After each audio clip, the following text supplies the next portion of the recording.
आता पाहणार आहोत मोठ्या राजकीय बातम्या। भास्कर जाधवांच्या राजकारणातील निवृत्तीच्या संकेतांनंतर नाराजीच्या चर्चा सुरू। भास्कर जाधव यांनी आपल्या भावना व्यक्त केल्या।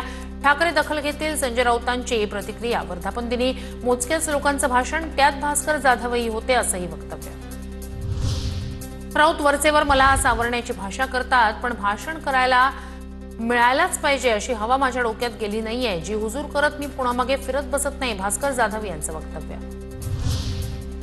राजकारणातील काम थांबावं इतकं भास्कर जाधव यांचं वय नाही। राजकारणात चढउतार होत असतात, सगळ्या गोष्टी आपल्या मनाप्रमाणे होत नाहीत। इतकंच सांगेन, राजकारणातून निवृत्त होऊ नका, मंत्री छगन भुजबळ यांचा भास्कर जाधव यांना सल्ला।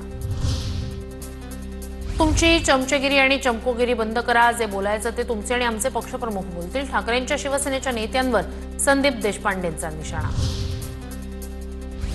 संदीप देशपांडे, राजकारणात नवीन संयम महत्वाचा आहे। उद्धव ठाकरे आणि राज ठाकरे दोघं भाऊच निर्णय घेतील, संजय राऊतांचं वक्तव्य।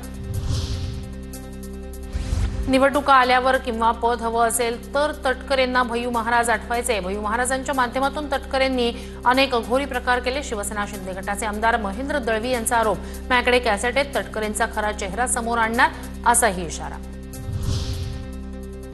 राज्यात मुख्यमंत्री पदासाठी अघोरी पूजेचा वापर होत असेल तर मंत्र्यानं काही केल्यास इतकं गांभीर्यानं बघण्याची गरज नाही, जयंत पाटलांचा टोला। माळेगाव सहकारी साखर कारखान्यासाठी आतापर्यंतचं मतदान संध्याकाळी 5 वाजेपर्यंत 84.52% मतदान। मतदानाची शेवटची आकडेवारी येणं अद्याप बाकी, मात्र मोठ्या प्रमाणात मतदान झाल्यानं निकालाचा सस्पेन्सही वाढला।